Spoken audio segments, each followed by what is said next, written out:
Good morning, folks. Spring has arrived in Nebraska. Everything is greening up beautifully.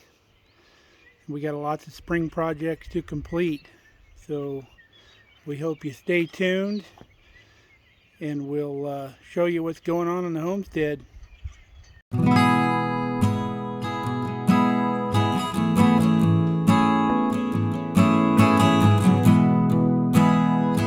So spring has sprung and we need to start thinking about gardening, irrigation, all that kind of stuff. And if you've been watching our videos, a couple videos ago, I mentioned that our drip tape really didn't work out last year because the rabbit population around here chews through the drip tape. But the larger diameter supply line, they haven't messed with at all. So what we decided to do is we're going to go with the larger line. They make a larger drip line that has the emitters right in the line, and they also make the supply line, and we ordered a bunch of it through a company called DripWorks. So let's show you what we got. So I was real excited yesterday when this stuff arrived because we're getting the garden ready to go and we'll need it fairly soon. And with all the backlogs and the employee shortages and everything that's been going on the last couple of years, I have just no confidence that anything will come in on time. And I'd already started kind of late in the game, being that it was already spring and everything was getting going. And companies like DripWorks, who do irrigation, I figured would be extremely busy this time of year with orders. But to my surprise, I made my order online, and within 3.5 days, my items showed up on my doorstep, and I was blown away. That never happens in this day and age currently that we're in. So it's very refreshing that a company gets the job done and gets stuff here when I need it, even though I procrastinated. So I highly recommend DripWorks. They really came through. So what we got, you can see this is the drip tubing, and you can get it in different styles. You can get it in different increments of emitters and different lengths and such like that. This is every 12-inch. We have an emitter, and it's half a gallon per hour. So you can get different size emitters. You can do 1 gallon per hour. And I don't know completely all the options, but those are the only two that I remember. I already had a catalog, but they sent another catalog with the order. And then we have all of our fittings here as well that we ordered, different types of fittings. And we'll show you these fittings and how easy they are to use. They're amazing. So let's get after this. This tubing right here with the emitters in the tubing, I'm actually using out in the garden for the project that I'm going to do today, which is our rose garden along our front fence. We're going to be using, I got another box down here of the solid supply tubing, and then we're going to be putting emitters right in the line as we go where they're needed, where the rose bushes are. If you've been following our channel, you remember we had a crazy cluster of rose bushes that was right here and right here. And there was some over there kind of randomly on the other side of the flagpole that we had to mow around constantly, and we're kind of in the way. So anytime you plant stuff, if you don't do a defined bed or something like that that's easy to mow around where you can contain your bedding and your mulch and stuff like that, it's kind of in the way, and weeds grow up in the middle of it. It's kind of a mess. So we've eliminated those, and I've since planted grass in these spots, so we're keeping everything nice and moist to keep the grass to grow. See, there's a tree over there that we took out. We planted some grass over there too. But I like planting things where they're already next to barriers that you're having to mow around. Like this box we did here around the flagpole for our strawberries, because that was already an obstacle we had to go around. This fence is the same way. It was already an obstacle. So we transplanted our roses along this fence, alternating varieties as we went, because this is a barrier that we already have to avoid. So it seemed like a natural place to put plants. So we planted these here, but there's no irrigation here for them. The sprinklers sometimes don't reach them all the way, so we've been having to hand water all of these roses almost every couple days. And they're all living, they're all sprouting, they're all doing well. But we need to get some deep irrigation on them. Hand watering or top watering on the ground doesn't really penetrate into the root zone. So I challenge you, if you're top watering something, to go ahead and water it, give it the normal amount of water that you usually give it. Go back a couple hours later, take a shovel and dig down, and you'll see that when you're top watering like that, your water's only going down an inch at the most, unless you have really super loose soil. It doesn't penetrate very well. It kind of runs off the top of the dirt due to surface tension and stuff like that. So you need a slow, constant watering to get down into the root zone, and drip irrigation is the perfect thing for that. It runs for, you can run it for a good long time, 4 or 5 hours or whatever, and that water will get down into the root zone where the plants need it. Now you'll see some of these rose plants, the ones that have more of a well around them that will hold water, are doing a little bit better than the ones that are just kind of surface watered. And that's why, because that water is sinking in, there's more water there being held, and it's sinking down into the root zone. So it's getting better water and the plants are doing better. So we're going to put drip irrigation on these roses so they'll get a much more even watering. Now here's a good example of surface watering. I've been watering this patch here for 3 days because I threw some grass seed in here. So you can see where my foot has been digging around here when I was down on my knees. The water's only down about 3/4 of an inch into the dirt. Now when you're watering grass, that's fine. But if you've got a plant or a shrub, they need water down in their root zone. So the water's not getting down in there if you're surface watering. But we're going to get this drip system put in. I'm going to use some of the main supply tubing. I'm going to run a line all the way down through these roses. And then where we are even with this hydrant out here in the yard, probably around right here, I'm going to cut a little trench right here with a shovel to bury the mainline tubing underneath the grass, so we can mow right over the top of it and it's not in the way. And we already have a splitter on that hydrant, and there's valves on each side of that splitter. So whenever we want to water these roses, all we got to do is come out, open the hydrant, and make sure that line is open, and this will water. And then we come out a few hours later and just shut it down. I prefer automatic, but it would take quite some doing. Now that this yard's already established, we're not starting from scratch. We don't really have the means to put the automatic valves out here on a timer or anything like that. However, they do make the battery operated timers that we could put on the hydrant, to where you just turn the dial and it waters for a set amount of time. So that's another option that we could do, but we're out here enough in the garden, I can just turn it on and turn it off. It's not a big deal. So we're going to get this project started, and we'll show you how easy the drip system goes in. So here are some of the fittings that we purchased, and this is like an inline valve. This is a T, of course. This is a cross, and this is just a regular coupler, like an inline coupler.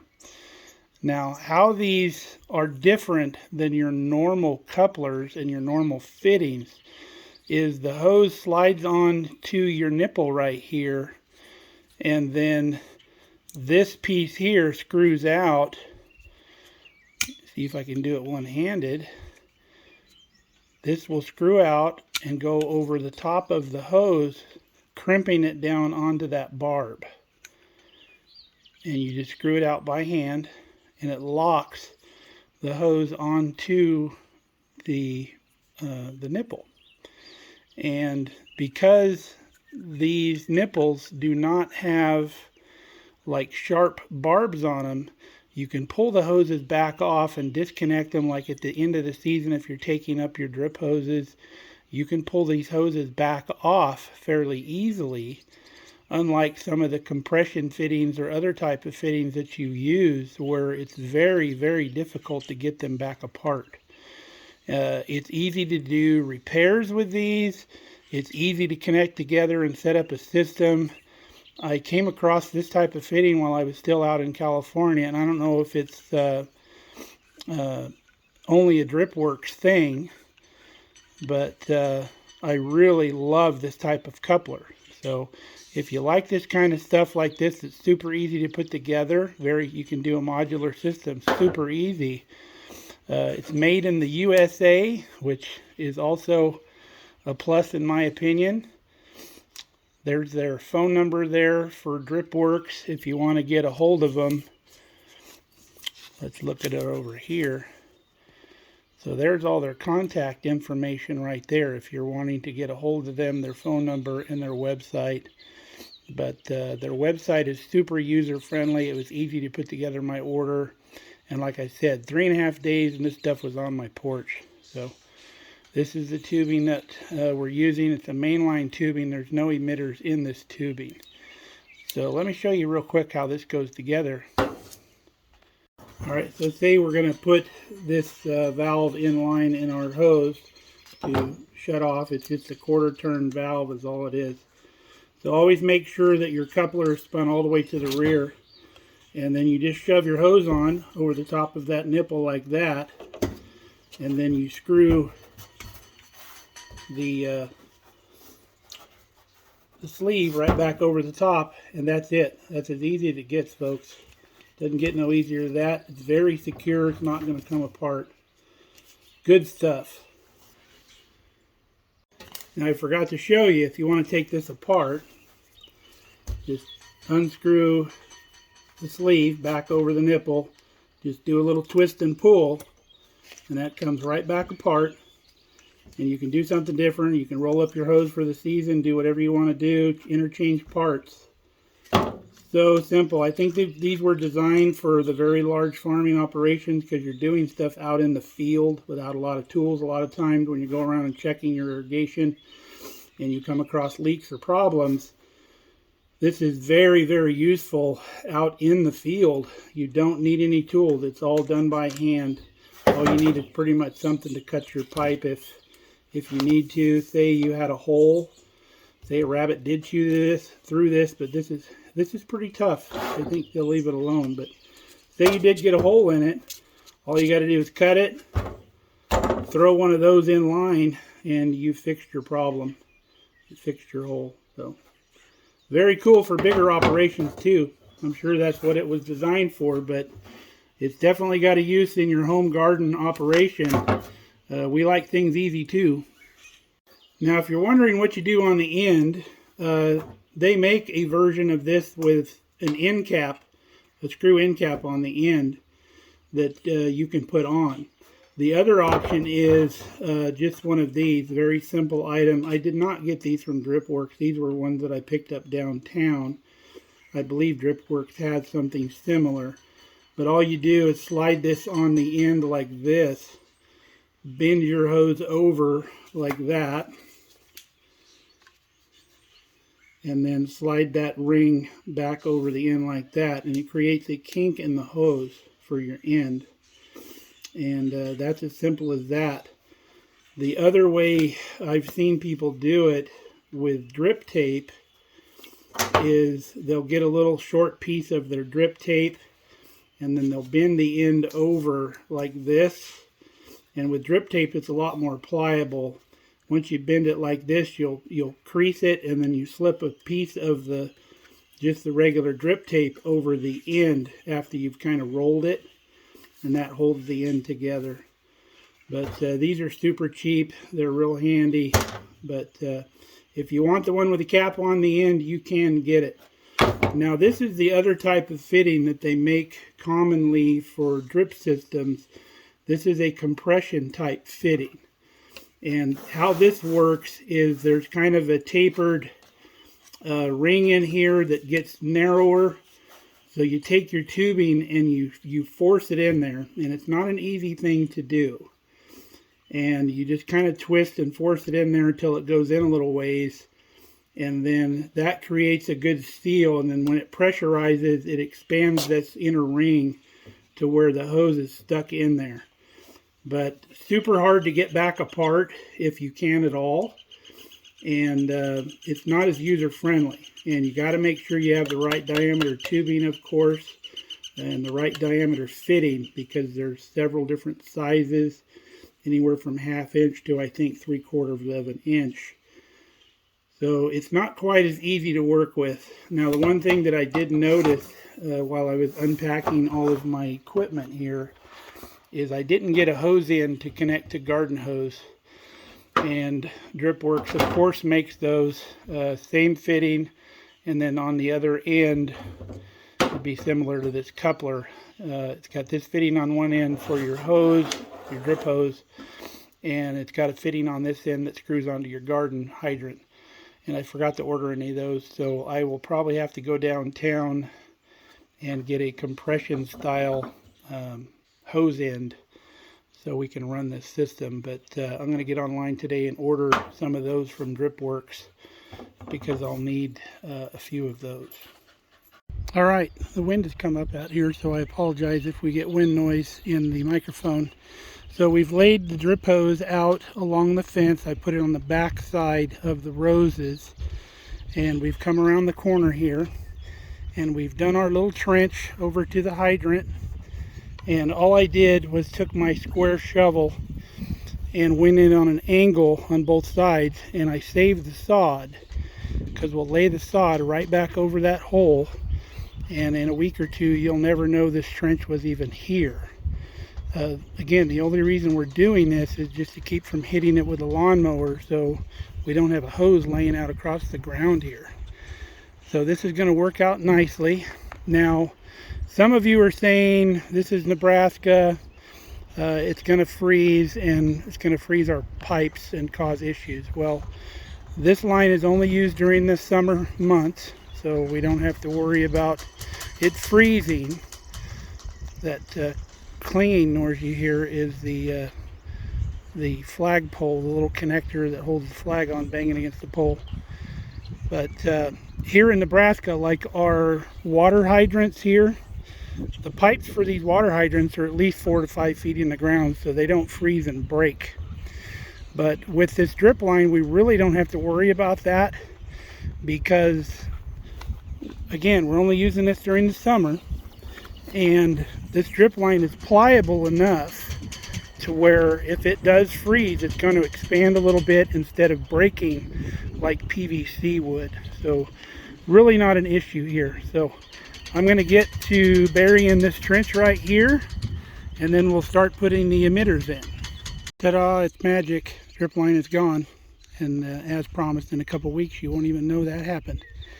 So some of you may be asking yourself, how am I going to water anything with a mainline drip line with no emitters in it? Well, we're going to put emitters in it because I don't want to water in between the rose bushes that would promote weed growth, because like I said, we're probably just going to keep this weed sprayed. So I'm going to put an emitter at every rose bush, so we have targeted irrigation and we're not watering this whole line. So let me show you how those emitters go in. Now, along the main line, wherever we need an emitter, which is one of these, we'll take this little tool here and we'll just punch a hole in that main line. They make another tool that does this, that it actually goes over the line, and you squeeze it with your hand and it punctures a hole in the line. I used to have one of those, but I think I left it at the old house in the box of all my irrigation stuff that I left there for the guy that bought the house. Now, say you get an emitter where it doesn't need to be, or you make a mistake. These are called goof plugs, and instead of putting an emitter in, you just put one of these goof plugs in the hole, and it would plug the hole. Or if you're reusing some old stuff, or maybe you punched it in the wrong place, you would use that. Now, you can also punch a hole in a main line and get one of these valves, and this pops right into that main line, and you can take your drip tape or drip hose off of that line instead of using like a T or something. There's all kinds of different ways to do stuff.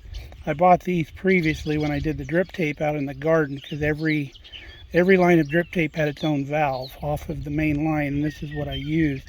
I don't know if I got these from Dripworks or not. Now this is another brand I got from somewhere else, but they work. But now I'm going to be probably exclusively Dripworks, because I really like their company. So let's put one of those in. We'll show you how it works. Alright, here we go, folks. This is just how easy this is.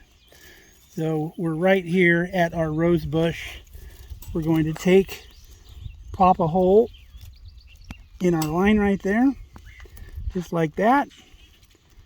Take our emitter, and we're going to shove that right in that hole. I usually like to squeeze around that hole with my fingers, and it pops in just like that. Kind of wiggle it around, and that's all there is to it. Now when we get all of these done, we've got some little stakes. We'll bring this hose in over by the rose bush and stake it closer. You can see we have all of our emitters placed on our main line. Now, say your plants weren't all in a line like we have them here. Say you had a plant here and a plant over here and a plant over there. You wouldn't need to run your main line to every plant. What you could do is get what I call spaghetti tubing, which is a 1/4 inch watering line, drip line, and they make little barbs that are like the same size of those barbs on the emitters. And you would punch a hole in the main line, put one of those little barbs in there, a little nipple, and then the 1/4 inch tubing slips right onto that nipple, and then take that 1/4 inch tubing to wherever your plant is, and then that emitter will actually pop right into the end of the tubing. It's the same size, and then you just place the emitter by your plant, so you can run little 1/4 inch lines instead of having to run your big 1/2 inch lines all over the place. So we've got this installed. We're going to get our stakes now and bring the line over closer to the plants and put a stake in. And then remember, I didn't get a hose end connection for the other end of the hose. I'm going to run to town and get that, and we'll be back in a flash. It's going to take our little stake, run the dripper over to the bush. That's all we do. We get the stakes in bulk. They come in a box. They're for putting down landscape fabric, but they work for this too. The ones that they sell for the drip are plastic, and they're a little more expensive, but these work fine. So we have our hose end installed that connects to a hose, and we've also added a pressure regulator, which you should always do on a drip system, unless you got so many emitters that you're never going to build pressure up to your max. You don't want to be popping hoses off or anything like that. So if you got a smaller system, use a pressure regulator. A lot of people will also put a filter in this location, because drip emitters get plugged up fairly easily. But my hose connector here has got a really fine mesh screen on the end of it, so I didn't do that. I didn't go to the extra expense. And if I find later on that one of the emitters is plugged, I can take it out and unplug it, like with the blast of the air hose, or just put a new one in. They're pretty cheap. So we got everything connected, and water flows very nicely. In fact, it flows too nicely, because I made a mistake. Yes, I do make mistakes, believe it or not, folks. So I bought the wrong emitters. So those emitters that I bought are actually called inline emitters. So if you have the 1/4 inch tubing and you're running the 1/4 inch tubing through your garden, you can just put the tubing on either side of that emitter wherever you need it, and run that tubing to the end of your run. And that emitter actually emits water out that little disc on the side. When I turn my system on, the water was blowing through there like it wasn't even being held back, because it wasn't, because it's the wrong type of emitter. So all I did was just turn my system way down, and I'm just letting it dribble out of there. I just got online to DripWorks, and I ordered the correct emitters that look like this. They're called basic emitters.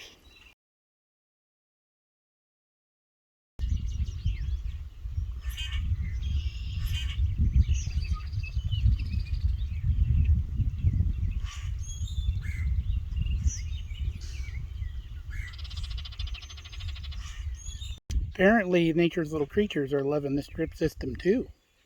Little bird bath going on down there.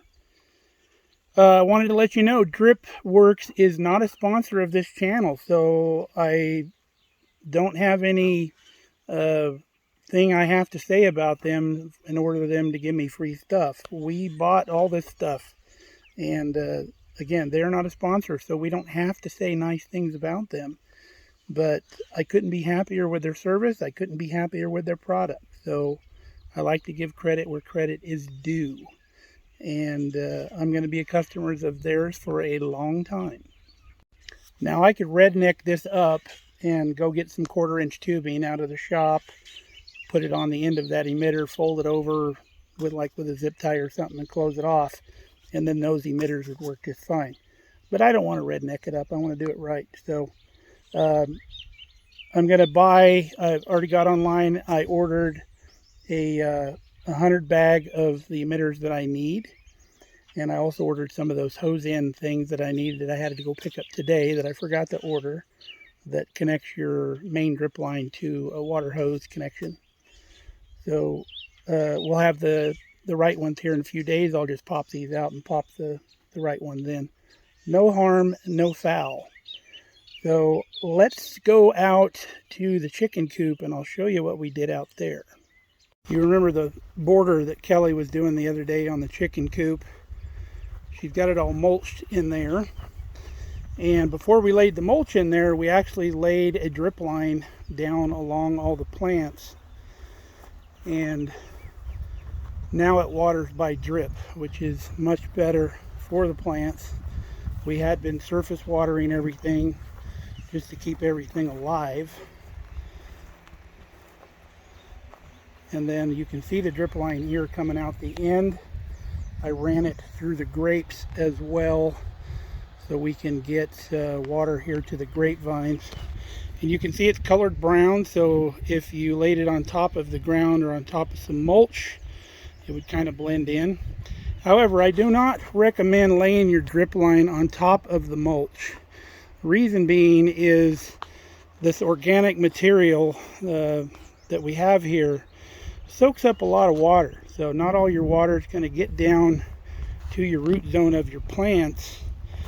And if you laid it on top, that moisture is going to cause your mulch to break down a lot quicker. So you're much better off putting your drip line underneath your mulch. Now, Kelly transplanted some of these roses the other day, and before we got the drip line in, they were all droopy and had a lot of transplant shock.